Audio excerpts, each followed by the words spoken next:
Welcome back to my garage. You notice anything different? I want to give a huge thanks to Jensen Mekaniske Verksted, Nikolai Jensen and Gina Andreasen, not only for these awesome Carhartt work clothes and the cap, but also for the visit in your shop and the coffee cup. They're really nice people, and Jensen Mekaniske Verksted is probably the most versatile company I've ever visited. Specialized in metalwork, everything from ship hulls, I think, to like the tiniest little necklace some old lady comes by to get fixed. And the workwear shop and the vinyl cutting thing. Putting logos and stuff onto your clothes. Boat and car supplies. Wish I could have spent more time in your shop. I had to pick up my kid in the kindergarten, and then I promised him a trip to the park and also some dirt bike riding, you know. And my camera lens choice for the trip was the opposite of wide enough for the purpose. I've ordered a wider one, so next time the footage will be better. Plan for this week, for reals this time, is to put this engine and clutch into this frame and then put it onto the inertia dyno. I don't think we can use the chain drive though. Would mean we would be in first gear all the time. I did some calculations and it would mean roughly 1000 RPM on the roller for 16,000 RPM on the engine. That's too slow for the roller. Would mean too short run times and wouldn't give us accurate numbers. Which brings me to the main thing I was trying to get away from with building this engine dyno. We'll have to run a variator.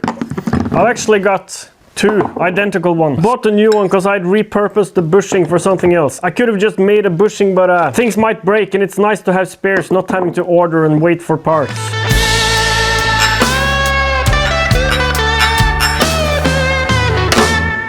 My reason for not wanting to run the variator while testing is it's really inefficient. I wanted to take the drivetrain loss out of the equation. Doesn't really matter though, what matters is wheel power. And I'm planning on making the engine dyno work. But first, use the inertia dyno. We're gonna find a way to mount the engine in the frame and do some trickery to make the variator system work. Before all this, I'm not quite done with the death trap. This is producing weird power curves on the dyno.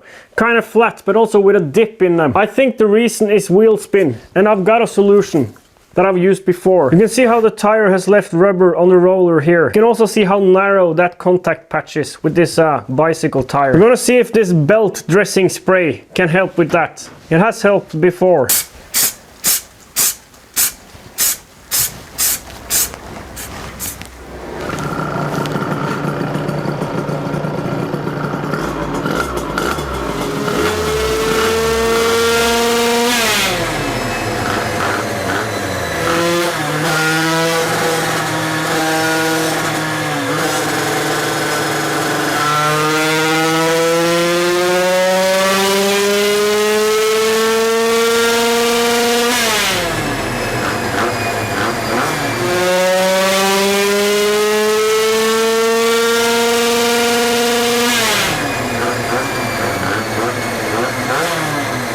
Not seeing much of a difference. It's probably just not making more than around 13 horsepower depending on engine temperature. We're up at 14 something when it's cold. When it heats up, we're down to 12 plus change. Probably means we'll need to jet down, but this is powerful enough as it is. Under road testing, I had it up to 129 kilometers an hour when I let go. That was in 5th gear and it had been pulling just as hard in 5th as in 3rd. No doubt in my mind it will go even faster, which is really dangerous with bicycle tires, no brakes, frame flimsier than an old lady's bicycle. Let's get to work on our actual main subject.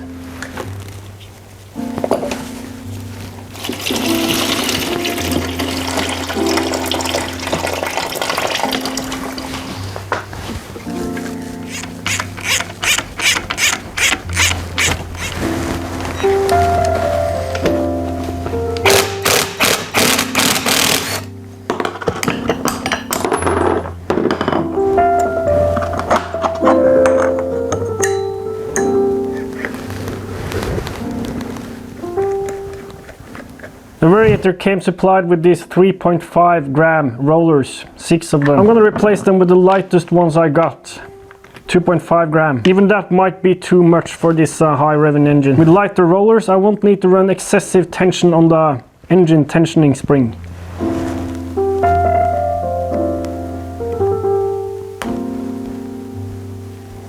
I wish I hadn't ordered this build your own rollers kit. Much easier just replacing the rollers.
I came really close to screwing up that chamfer. Set the thickness of this to 5 millimeters in the CAD file. I measured and it's 6.25, so I set my zero accordingly lower. I didn't think about this chamfer, which was supposed to be 0.5 millimeters, ended up 2 millimeters. Luckily I caught it before it did a half a circle. This is what registers to the other part. Phew.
Here's roughly how the engine is going to sit, though a little bit higher. I would have preferred to have the engine closer to this pulley and a shorter belt. There's a swing arm and stuff in the way, interfering with the pipe. The engine and pipe was designed for a frame that didn't have anything below the pulley here. We'll make this work as a test bench. If you're familiar with scooters, you know they have this variable rear pulley. This system does not have that variable rear pulley. It's a fixed rear pulley, which means as this pulley expands, getting larger, the engine will have to move closer to this pulley. It can either swing or slide. In the land speed bike, I have the engine mounted on linear rails. I think we'll start out with a simple swing in this situation, because it's less hassle, if I can make it work, if there's room for the pipe and stuff. We'll see. As you might have noticed, my wide angle lens arrived. Too bad it was too late for that trip to Jensen Mekaniske.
something like this, and we'll add a spring of sorts down here, and we'll make this out of metal. The carb will be sitting at a fairly steep angle. It will be tilting down a little bit, but I think I'll have to borrow that semi-downdraft PWK carb again from the Death Trap bike.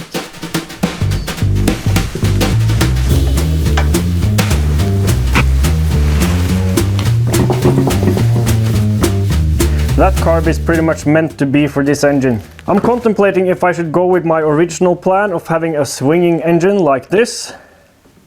Could be problematic, needs quite a bit of swinging motion to account for this pulley getting larger. Or use a linear bearing here, have the engine sliding like 45 degrees up and down like this. Would be much neater, and the carb angle wouldn't change. The only problem is I haven't got a rail for this linear carriage, and I'm not sure I can find one locally fast.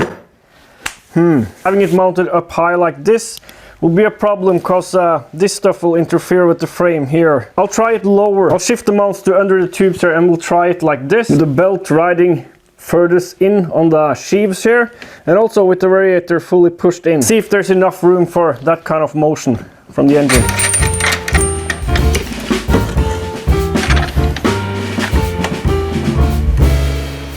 This is in first gear. Seems to be no interference.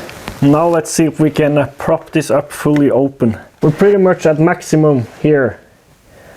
We should be fine. I can make multiple holes to accommodate for moving the engine further forward if necessary. Now let's see if the pipe clears.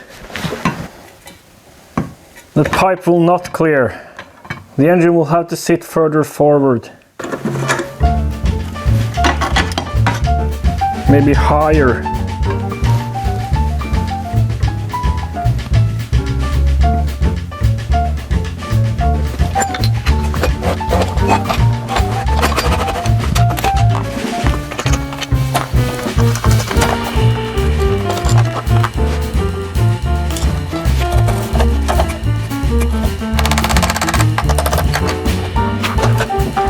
Those are much more substantial than I thought.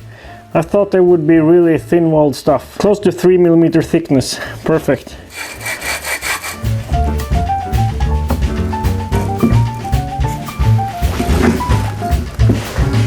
If these would have been parallel surfaces, I could have just bolted this to the existing engine mounts. They're not, though.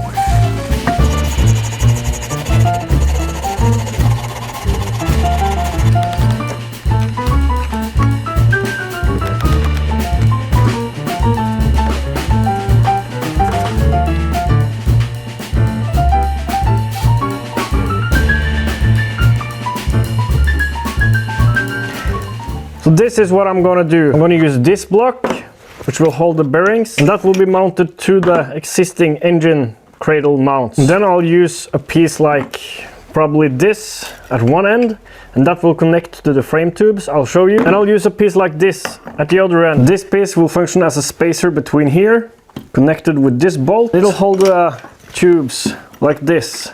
And then this piece will be connected to the cradle.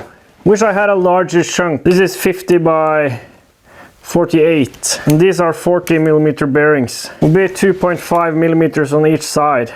Hopefully that's enough. There's also not much room for bolts here, but I think there's enough. Let's drop the engine out of the frame and do a little mock-up.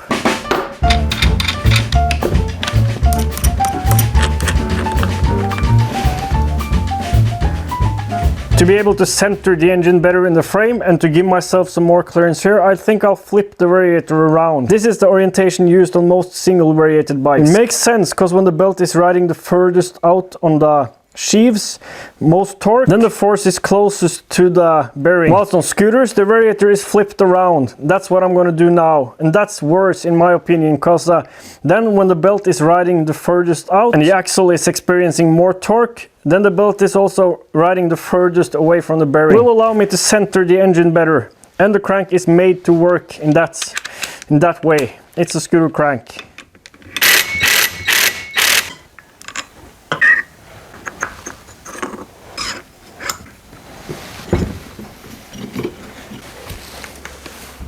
This will allow me to have the engine mounted pretty much centered in the frame.